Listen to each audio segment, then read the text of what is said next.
Yeah, I think I very much agree with Professor Sachs there. Obviously, China had a big decision over the next decade or two because internationalization of the renminbi and maintaining capital control are two things that you have to, trade off. And, so I think in the next 2 decades, the trade-off is something you can't really do internationalization of renminbi to its full extent without, with capital control. But there are a lot of strategic benefit that China still think is important to China of maintaining a certain level of that.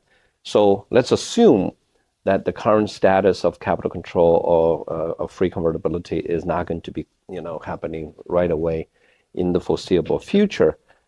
And Hong Kong's role is actually becoming extraordinarily important. Yeah. And Hong Kong could become that, let's call that currency triangle. That essentially is the 3 legs of that triangle. And so that we are able to find a way to internationalize renminbi as much as possible while living with capital control. So that triangle, the first leg, bring the world to Chinese capital inside China through the southbound, of Stock Connect, so that we can bring energy and large energy and resource companies, particularly sovereignly owned companies like Saudi Aramco and others, where the Chinese are the biggest customer of their energy and resources, and essentially bring them to Hong Kong and allow the Chinese domestic investors to invest through southbound without breaking capital control, but in large style, so that Chinese can become we are the customer of their energy, but if we can also be the equity holders of their energy player. So that's a natural hedge. You have rising crude prices, our customers suffers, but our shareholder benefit, and vice versa. Meanwhile, we buy that equity in renminbi, and then the sovereign of all those countries taking the renminbi, and what they can do is immediately buy into Chinese sovereign bond, so that they become China's creditors rather than us always become creditors of the West, particularly the US.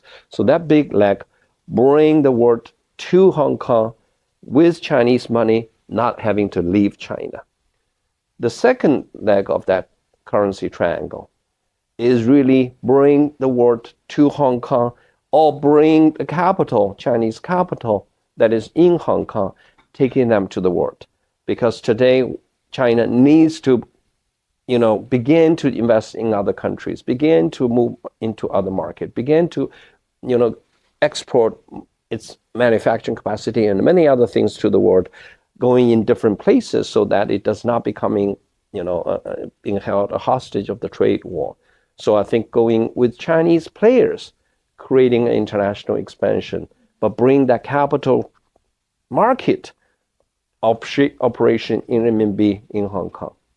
The third leg of that triangle is to bring the real economy into the digital currency, not crypto, digital currency, into, what I'm doing is really a new exchange, is a cash flow driven exchange, but completely handled in a digital platform, so that we are able to bring finance from a PE multiple-based future speculative sentiment-driven market that drive everybody obsessive about sentiment into a cash flow, discounted cash flow driven, bring finance, bring Wall Street back to its basics. So through digitalization and essentially using revenue-based financing, RBF, rather than traditional equity and debt. And that will fundamentally change the way currency is deployed. And we do no longer have to rely on everybody believing in something. That's why stock trading higher. Rather than, if we can't see the future clearly, let's look at a much shorter future, which is really a limited window, discounted cash flow driven digital financing that really allow all sorts of little guys using little revenue streams as underlyings of financing, financial transaction, so that we no longer have to only invest in stocks, which is only 40,000 companies in the world that are traded in the global exchanges. So essentially, hundreds of trillions of dollars are trading literally only tens of thousands of underlines.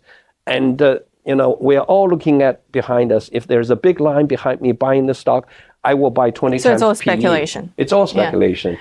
Now we find nobody's behind me. That's why everybody's running out of the market. Is that also Chinese wisdom in terms of how it materializes in the economic sense? That I just add one example to support their views. Yeah. That is, at this particular moment, Chinese companies are going abroad in largest, massive scale. So Hong Kong can play a very important role in providing legal and financial services. Having said that, I want to come to another point that has to do with a view presented by your friend, former Greek financial minister Yanis. He said, because of this digital currency, payment system, and big data, etc., China and the United States now represent two approaches, very different, which may represent two different worlds in the future. He said one is represented by SWIFT, which is a highway full of holes, yet many people still using it, full of traffic. Another represented by Chinese payment system and Chinese digital currency, which is a super new highway, not very much used yet. Then came to this red note, Xiaohongshu, because red note is just one app. Actually, TikTok, TEMU, Shein, etc. are very popular in the United States, in many other countries. Behind this is Chinese technology, not only algorithms, but also in terms of how to organize production, supply chain, industrial chain, manufacturing power, and also other powers. In theory, this new TikTok refugees and what they represent may all shift to Chinese market, use Chinese currency. So let's do it this digital way. It's one way to internationalize the Chinese currency, and then it's also another new way of payment as a way to get out of the current troubles, whatever. And just to add to this, very much, a lot of the Chinese companies are using open source platforms, and much more than in the United States, where there's a lot of proprietary thinking. But China is building open source, and it's bringing more and more players from all over the world to this shared open source standard.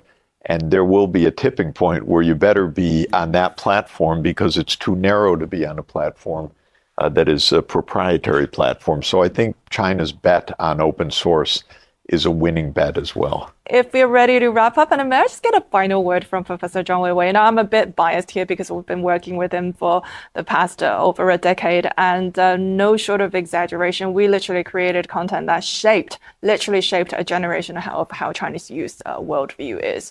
So can I get a quick sum up from you about what is the sentiment on the ground with Chinese youth these days? Because this is the question we're getting from our international audience. And given the new red note craze, everybody is wondering, what do Chinese people think? Yeah, this is a new generation, and it's a smartphone generation. And I would say, compared with the previous generations, born in 50s, 60s, 70s, 80s, this Z generation is by far most self-confident generation. And so this is also the reason why when they have this communications, exchange of views in this red note with their American counterparts, they feel no barrier. They talk from their mind freely and I think this is very good, very positive for China. And indeed, I had a slight different views on this with Charles. That is, I mentioned why we should be a bit more self-confident. In a way, as I said, this football, the basketball player Yao Ming of this height. I said, when China is already this high, this tall, you cannot hide yourself. If you look at CIA's whatever website, it's about Chinese economy, always purchasing power parity. It's CIA which said it's number one economy for 1 decade. Yeah, so in their whatever strategic planning, that's why there's so much worry. China is beating us. Same with this latest ASPI report from Australia. We said out of the 64 critical technology, China is leading the United States in 57. And what's more important is, even a few years ago, it's only China led the United States perhaps in 5, 6, 7 areas. But this 50-something became reality in the last 5 years when the tech war and trade war started, since 2018, 2019. So that's why, when the trade war, tech war broke out, I made an open comment in China television. I said we should give an award to Donald Trump. He will allow us to develop much faster.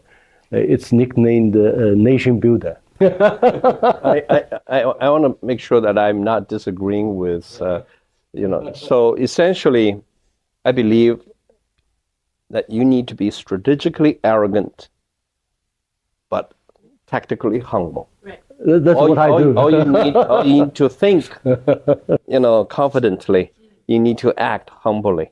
Or you need to believe in confidence, but you act in humbleness. Because once you get flipped this around, you're not going to win. But if you don't have the confidence, you're not going to win. But if you act, excessively confidently, you're not going to win. So I just think strategically arrogant, we absolutely believe in ourselves, but technically we act humbly because we don't want anybody else to take the wrong way. We want everybody to work with us rather than everybody getting alarmed and start to become obstacles. Let me come out for humble, that we need mutual humility on all sides. The world's very complicated. We have a lot of hard work to do together to solve global problems. Arrogance is a huge threat. And one of my favorite books that I already knew 60 years ago was by Senator William Fulbright, who was the chairman of our Senate Foreign Relations Committee, and he wrote a book called The Arrogance of Power. And he said, this is so self-destructive. So I don't think arrogance is anybody's friend. What we really need is a lot of cooperation. We need a lot of humility in the face of some very big global challenges.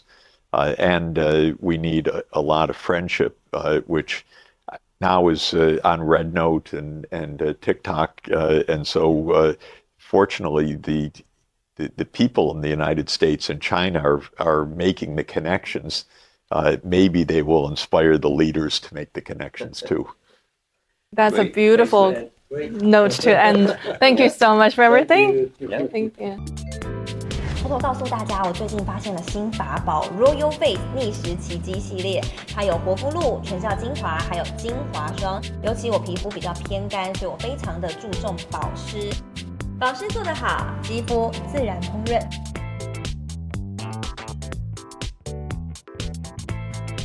提亮肤色更年轻，抚平皱纹超有感，而且气色变好。用心保养，每天都更美一点。